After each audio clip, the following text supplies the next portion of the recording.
What's up, guys? Steve here with Scotch and Things. Hey, time for the 1 month update on the Chavez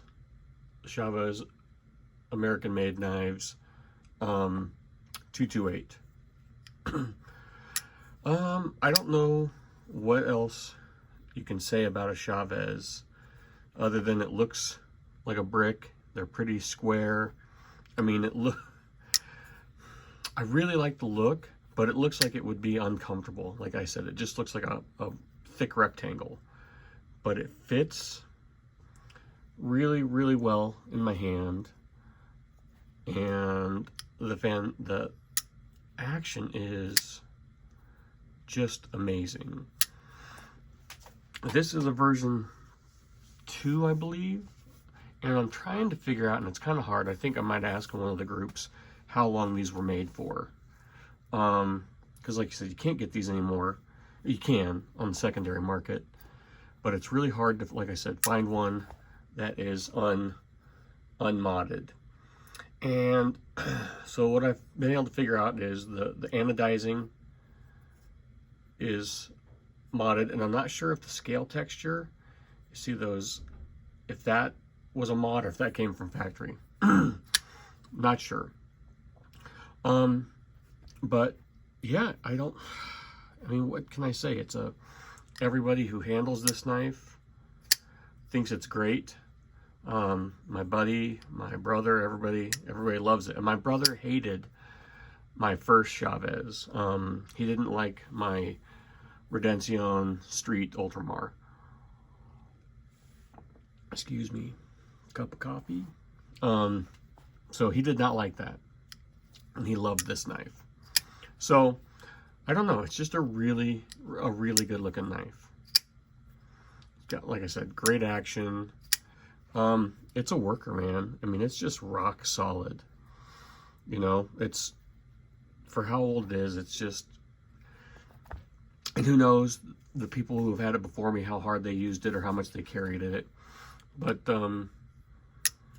yeah, it's held up. It's an older knife that's still in good condition, but you can tell it's been used. Like, I got it and it was, you know, it's sharp, pretty dull up here, needs a good sharpening. What did I use it for? Did I take it? Is this a hard use knife? I think it absolutely could be a hard use knife. Did I take it to work? No. But as far as like everyday carry, you know, it carries great. I mean, and who doesn't love that sticking out of your pocket? Talk about a conversation starter. So yeah, I've got really no complaints, or no, like, I really like it. Nothing really to complain about. It carries very well for a thicker knife, you know, with a big pocket clip, a big loud pocket clip. It does. It goes in, like, for how big that is. I mean, it's got some good, see that? Like, it's not loose, it's tight on there, but it's got enough, it's long enough where you can get that in, so it goes in and out of pocket really easily. And it's fun to carry, it's fun to play with. I mean, it's just, this action doesn't get old. So yeah, carried that for a month. I don't know what else to say other than a stellar knife. And I wish Chavez would make this level again for USA made knives. So he's got I think that's my only problem, that this knife isn't available anymore. There's just the full custom, which is really expensive, or the Riot. And there's nothing wrong with the Riot knives, but there's room for this middle ground. You know, you've got your thousands of dollar custom, and you got your $300 to $350 Riot. Well, there's still room for this $500 mid-tech. And that's what these were, I believe, when they first came out, was around $500. And now they're going anywhere from $1,000 up. So it's just really crazy that there's this kind of gap in the marketplace for this knife, and he hasn't filled that in. I wish he'd do that. I don't know if he doesn't have time or what, but I think, excuse me, I really think Chavez has an opportunity here to have a mid-tech made, and maybe this is where he would, don't give me, this may sound crazy, guys, if he can't do it himself, because like I said, this was, I think, a separate company. This was a company that just made these mid-techs. Then his custom side.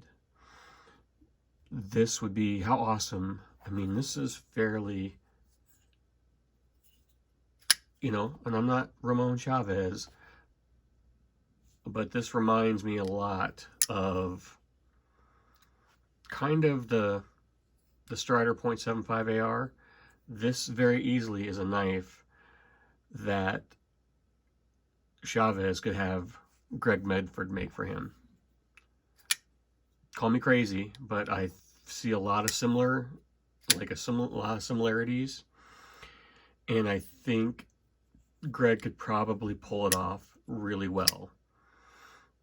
And you'd have an American-made mid-tech Chavez. There you go. I said it. I think that would be... Sorry, guys. I got to get my coffee intake. I think Greg would do an exceptional job at that. And then you'd have this mid-level, more affordable American-made Chavez. Yeah. Someone needs to get on Ramon and have him have... I honestly, guys, yeah, I think Greg would do an awesome job. And I think Ramon would need a little... I mean, there would be a little... Greg does knock down edges, but I think he could do it more and really make a knife like that. Just my thoughts. But otherwise, no, guys, fantastic knife. I absolutely love it. I'm having a hard time though right now. I need to look at my knife collection seriously and see if this is going to stick around long term. I know it's one of those knives, if I sold it, I'd miss it and I'd hunt for another one. But who knows? I don't know. I do really like it, and it is very comfortable. Let me know. It'll probably... I've got a lot of knives right now, guys. And I need to make some hard decisions because my collection's kind of gotten out of hand. Don't need to, but probably should move some knives. And I don't know if this is going to make the final cut, only for the fact I still want to pick up a true custom 228. That would be the only way this thing goes. But thanks for watching, guys. Let me know what you think down below. Chavez knives in general, I just think they look great. They feel great. He does, I mean, for making a rectangle feel great in your hand, Ramon Chavez, you should give him a round of applause because he makes a fantastic knife. All right, thanks for watching, guys, and I'll talk to you later. Bye.